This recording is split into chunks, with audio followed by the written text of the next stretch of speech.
안녕하세요. 저는 올해 55살이 되는 여자예요. 제 나이 정도가 되면 자식들이 제 앞가림을 할 수 있을 정도의 나이가 됩니다. 성인이 되었거나 성인을 앞두고 있는 나이거든요. 그래서 저희 네 가족에겐 앞으로 행복만 가득할 줄 알았습니다. 그런데 저의 어리석은 실수로 인해 저희 가족의 행복은 산산조각이 나게 되었습니다. 저도 제가 무슨 정신으로 그런 어리석은 실수를 하게 된 것인지 정말 알 수가 없습니다. 그로 인해 저는 아이들과 남편에게 몹쓸 짓을 한 엄마가 되어버렸어요. 그래서 지금까지 저희 가족들에게 용서를 구하고 있습니다. 몇 년 전에 비해서는 많이 나아졌지만 그래도 상처를 받았던 사실은 변함이 없는 것 같습니다. 한순간의 어리석은 실수로 돌이킬 수 없는 상황까지 치닫게 된 것이죠. 제 이야기를 듣고 여러분들도 저와 같은 실수를 하시지 말라는 의미로 이렇게 사연을 보내게 되었습니다. 제 남편은 젊었던 시절부터 참 성실한 사람이었어요. 연애를 한 당시에도 저만 바라봐주고 배려해주던 사람이었죠. 그 모습에 반해 저와 남편은 결혼까지 하게 되었습니다. 결혼 후에도 남편은 정말 성실한 남편이었고 가정에 충실한 사람이었어요. 사실 저와 남편 모두 집이 가난했기에 결혼하는 과정이 여유롭지는 않았어요. 신혼생활을 반지하 단칸방에서 했으니 말 다 한 거죠. 처음엔 그 단칸방에 보증금도 모자라서 남편의 누나에게 보증금을 빌려 단칸방에 월세살이를 하며 신혼생활을 시작했습니다. 지금은 번듯하고 유명 브랜드 아파트에 살고 있으나 여기까지 오기에 참 많은 시간이 걸렸어요. 남편은 성실함이 무기였던 사람이었고 이날 이때까지 한 번도 소홀히 살지 않았습니다. 매일 새벽같이 기상해서 회사로 출근을 했고 항상 늦은 밤이 되면 집으로 돌아왔죠. 그럼에도 불구하고 하나뿐인 마누라가 힘들지도 모른다며 가사일도 많이 도왔어요. 그렇게 저희는 참 행복했습니다. 당연히 아이들도 낳았고요. 지금은 첫째인 아들은 대학에 입학을 한 후 1년 정도 다니고 군대에 가 있고 둘째인 딸은 고등학교 3학년인 수험생입니다. 제 어리석은 실수는 지금으로부터 3년 전으로 거슬러 올라가요. 첫째인 아들을 대학에 보내기 무섭게 딸아이가 고등학교에 입학하는 나이가 되었습니다. 아들은 대학에 입학하니 정말 고삐가 풀린 망아지처럼 술을 퍼먹고 밤 늦게까지 놀며 집에 잘 들어오지도 않았죠. 사내아이라 큰 걱정은 하지 않았지만 적당히 해라 주의만 줄 정도였죠.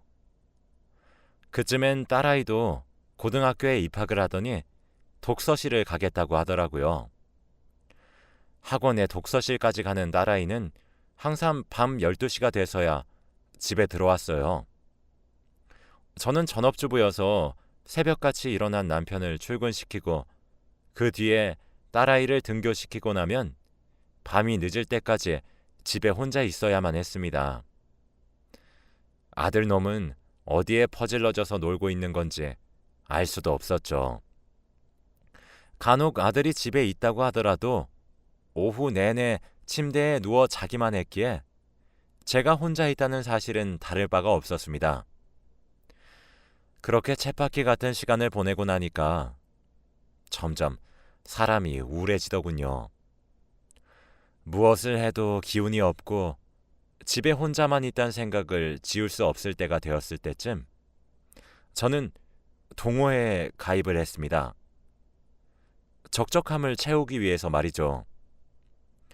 남편도 제가 동호회에 가입한다는 소리를 듣더니 너무 좋다며 잘된 것 아니냐며 함께 기뻐해 주었습니다.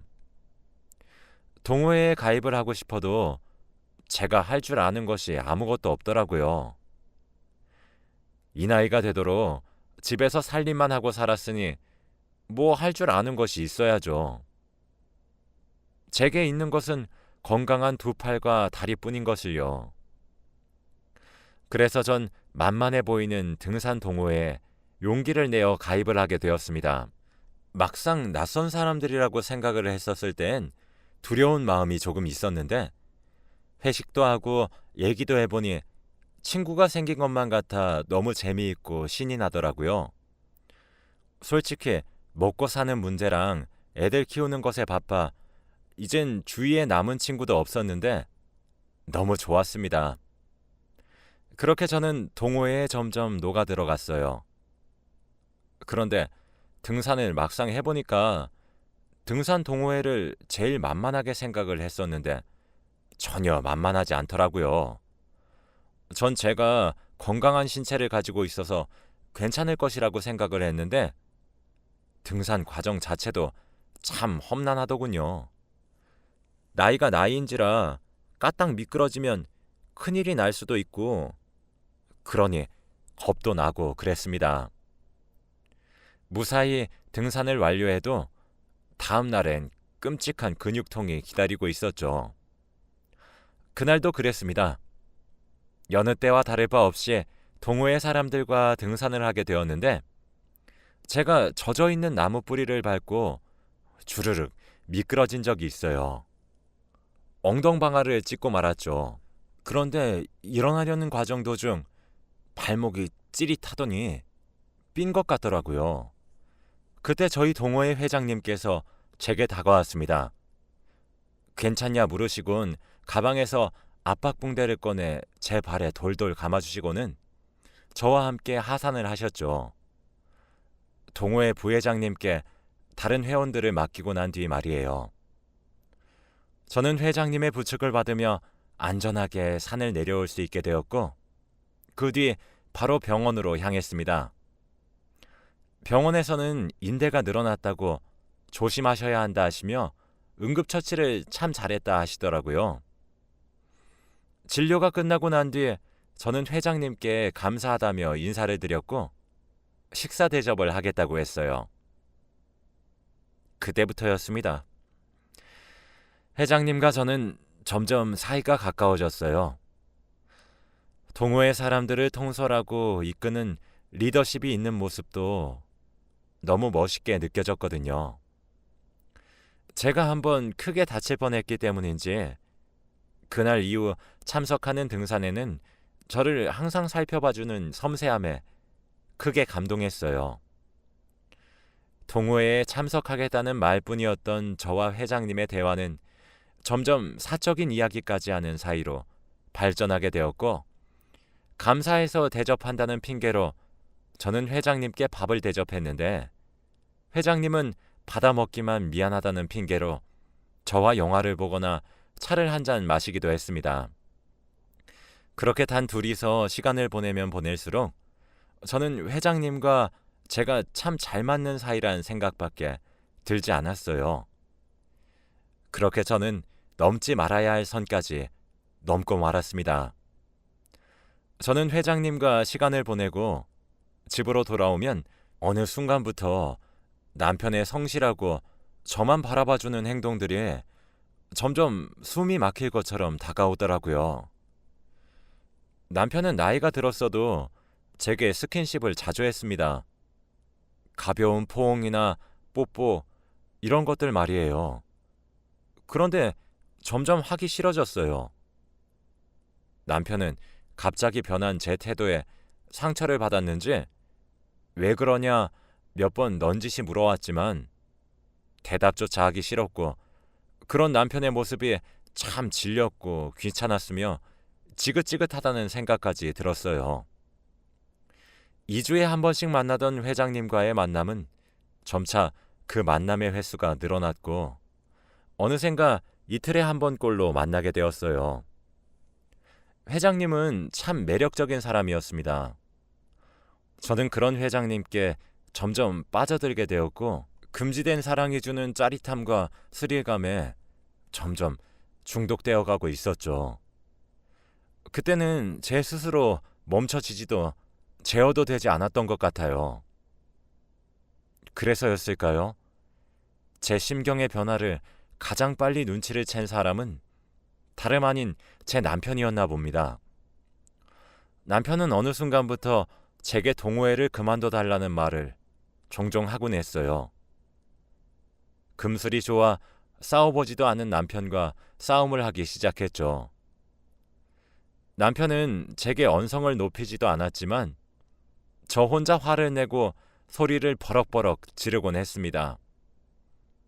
남편은 그때마다 상처받은 듯한 눈으로 저를 빤히 쳐다봤지만 그런 눈빛조차 제게는 숨이 턱턱 막히는 듯한 행동이었어요. 남편이 제게 동호회를 그만두면 안 되겠냐 제안을 하면 할수록 저는 밖으로 나돌았고 그럴 때마다 회장님을 찾아가곤 했습니다. 맞아요. 제가 그때 잠깐 정신이 나갔었나 봅니다. 복에 겨워 소중했단 사실을 정말 몰랐어요. 제가 그렇게 정신이 나간 채로 행복하다 느끼고 있을 때 남편은 지옥불을 걷는 듯한 느낌이었단 사실을 그 당시에는 미처 알지 못했어요. 하루는 아들이 제게 전화를 걸었더군요. 한창 놀기 바쁜 시기여서 전화를 걸어도 받지도 않았던 아들이었는데 말이죠. 전화를 받으니 울먹이는 목소리로 아들이 제게 말하더군요. 엄마, 아빠가 이상해. 하면서 말이에요. 무슨 소리냐고 되묻자 아들은 집에 왔는데 아빠가 이상해. 지금 119에 신고해서 곧 있으면 구급대원들이 도착을 한대. 엄마도 바로 병원으로 와. 라고 하더군요. 저는 정말 깜짝 놀랐고 바로 허겁지겁 남편이 실려간 응급실로 찾아갔습니다. 남편은 응급처치를 하고 있었고 의료진들의 손길이 바빠 보였습니다. 옆에서 훌쩍이고 있는 아들을 다그치며 무슨 일이야? 빨리 설명해! 라고 소리를 질렀죠. 아들은 제게 오늘은 집에 들어가야 될 것 같아서 집으로 들어왔는데 아빠가 거실 한가운데 쓰러져 있었어. 아빠 잘못되면 어떡해? 어떡해? 하다가 결국 눈물을 쏟는 겁니다. 정말 심장이 철렁하는 느낌이었습니다. 전 아들의 손을 꼭 잡으며 남편이 눈을 뜨게 해달라고 하늘에 대고 기도하기 시작했어요. 남편은 위세척을 하면서 괜찮아졌죠. 의사 선생님이 말씀하시기를 만약 조금이라도 병원에 늦게 도착했다면 장담할 수 없었을 거라고 말씀하시더라고요. 저는 안도의 한숨을 내쉬며 아들에게 병원에 있으라 말을 하고 집으로 돌아갔어요. 남편과 제 옷가지를 챙기기 위해서 말이죠. 집에 도착해보니 여기저기 아주 집안꼴이 엉망이더라고요. 거실부터 먼저 정리를 하고 있는데 소파 밑에 종이 한 장이 떨어져 있었습니다. 그것은 유언장에 적을 내용들을 연습한 종이처럼 보였죠. 거기엔 남편의 진심이 적혀 있었더라고요. 안녕하세요, 변호사님. 이렇게 연락을 드리게 되어 정말 죄송하게 생각합니다. 저는 아내와 이혼을 할 자신도 없고 앞으로 살아갈 자신도 없는 것 같아 이런 결정을 하게 되었습니다. 제가 처음에 말씀드렸던 아내와의 이혼 소송이 아닌 상간남에 대한 소송만 제기해 주시길 간곡히 부탁드립니다. 그 정도는 해야 저도 저승에 갔을 때 마음이 편할 수 있을 것 같습니다. 그렇게 받아낸 위자료는 저희 아들에게 전해주세요. 딸과 아들이 반씩 가질 수 있게 해주시길 부탁드립니다. 그리고 여보, 반지하 단칸방 월세살이부터 시작해서 전세를 살고 자가를 가지게 되기까지 당신이 내 곁에 있지 않았다면 불가능했을 거라고 난 확신하고 있어. 점점 나에게 낯설게 대하고 거리를 두는 당신을 보면서 그러면 안 된다고 생각했지만 당신 몰래 휴대폰을 훔쳐보고 당신의 불륜 사실을 알게 되었어.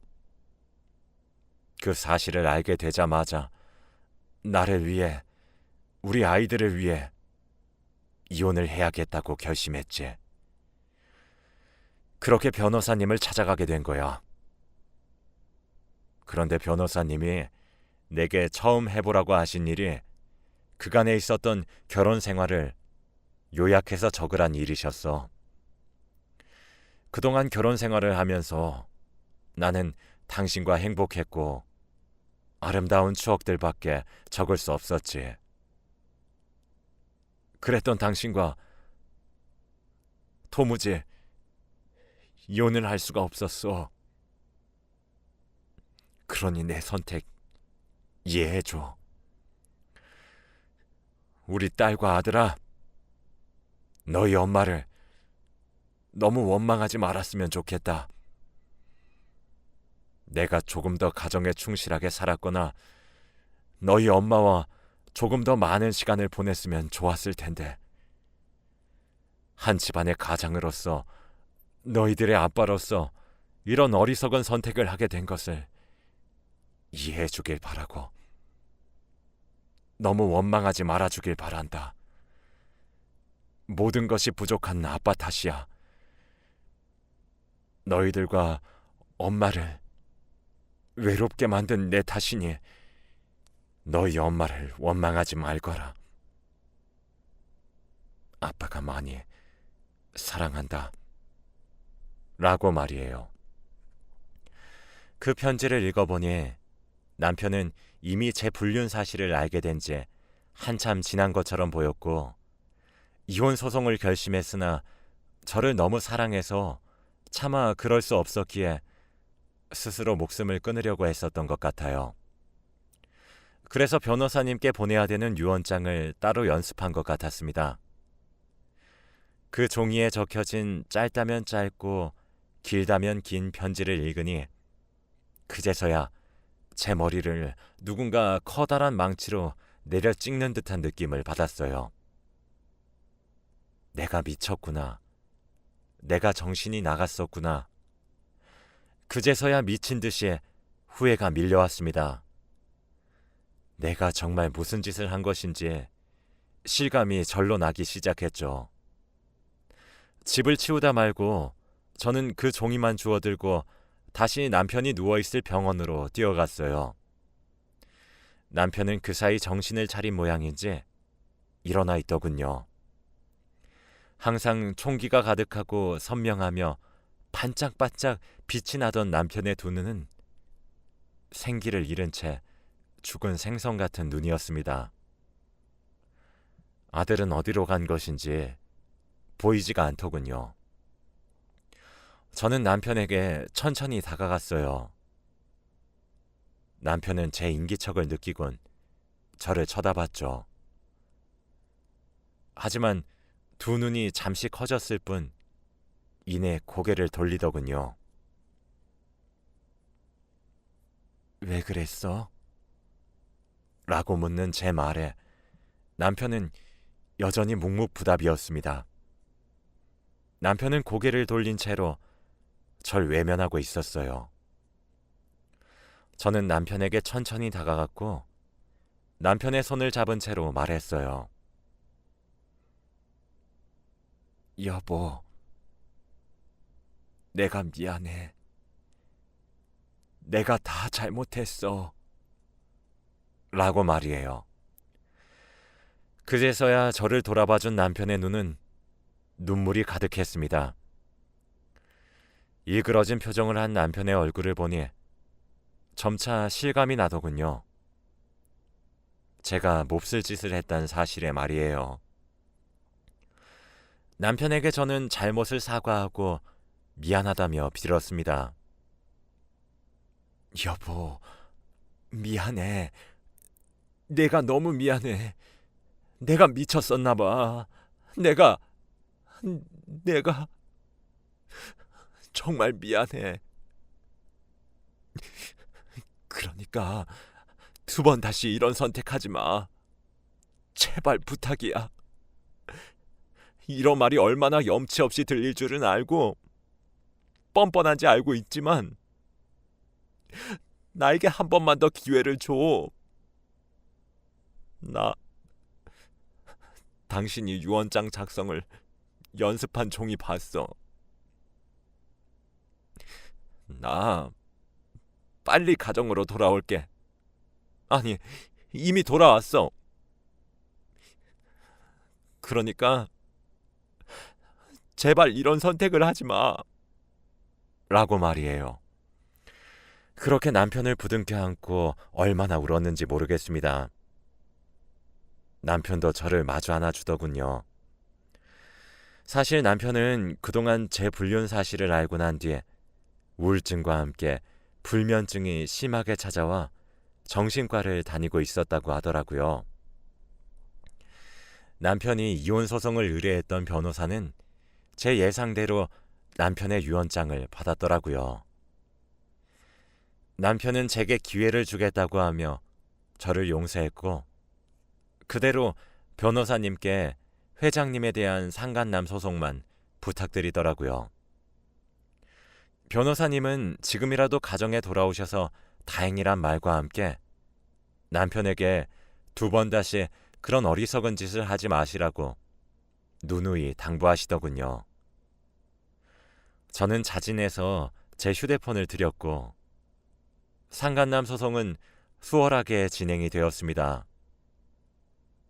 회장님은 제게 연락해와서 제정신이냐 물어보더라고요. 전 그저 미안했단 대답만 하며 전화를 끊었습니다. 결국 위자료로 저희는 3천만 원을 받을 수 있었어요. 물론 소송을 하는 과정에서 딸과 아들은 커다란 상처를 입게 되었습니다. 유독 아빠를 따르던 딸은 저를 미친 듯이 원망했고 아들도 커다란 충격에 빠졌어요. 딸과 아들은 제게 미친 것이 분명하다며 비수 같은 말을 많이 하기도 했습니다. 할 말이 없더군요. 부모로서 아이들에게 모범을 보여도 모자란데 아이들이 하는 말이 제게 비수처럼 꽂혀도 저는 받아들여야 한다고 생각했어요. 아이들에게 미안하다고 용서를 구했죠. 그게 지금까지 이어오고 있습니다. 그로부터 3년이 지났지만 아이들은 여전히 제게 냉랭하며 아이들의 아빠에게 이혼을 권유하고 있습니다. 솔직히 그런 아이들의 태도에 상처가 없다고 하면 거짓일 거예요. 하지만 저렇게 커다란 상처를 가질 정도였구나 라는 생각이 들게 되면 입이 10개라도 할 말이 없어집니다. 남편은 저를 용서하였다고 말을 하지만 저는 남편에게 끊임없이 용서를 구하는 중이에요. 아직도 남편이 저 때문에 그런 선택을 했다는 것이 믿기지도 않고 믿을 수도 없는 것 같아요. 저는 남편의 커다란 사랑을 깨닫게 되어 너무 미안할 뿐입니다. 그리고 그런 남편을 참 많이 사랑하고 있어요. 물론 지금 당장은 아이들은 엄마인 저를 경멸하고 용서할 생각이 없어 보이긴 하지만 저는 그래도 아이들에게 용서를 계속해서 구할 생각입니다. 남편도 괜찮다고 말을 하지만 여전히 불안해하는 모습을 보이니 정말 미안할 뿐이고 남편에게도 제가 잃었던 신뢰를 다시 회복할 수 있게 정말 많이 노력을 할 생각이에요. 저는 정말 한순간의 쾌락과 즐거움만 쫓다가 편안하고 안락했던 행복을 잃게 되었어요. 여러분들은 저와 같은 실수를 하지 않으시길 바랍니다. 사랑하는 가족들이 저로 인해 상처받아 힘들어하는 모습을 보고 있기가 너무 힘이 들어요. 다행인 것은 남편의 우울증과 불면증이 그때에 비해 정말 많이 나아졌고 정상인과 다를 바 없어졌다는 사실입니다. 한없이 미안하기만 한 남편은 제게 가정으로 빨리 돌아와줘서 고맙다고 말을 하는데, 참, 이런 사람을 두고 제가 그렇게 몹쓸 짓을 했나 싶어요. 저는 시간이 조금 더 걸리겠지만 옛날 화목하고 행복이 충만했던 가정으로 돌아가기 위해 정말 노력하려고 합니다. 응원해 주시길 부탁드려요. 제 이야기는 여기까지입니다. 제 치부와 다름없는 이런 이야기를 하게 된 이유는 남들도 저와 같은 실수를 하지 않길 바라는 마음 때문이에요. 본인이 선택한 배우자를 기만하지 않으셨으면 좋겠네요.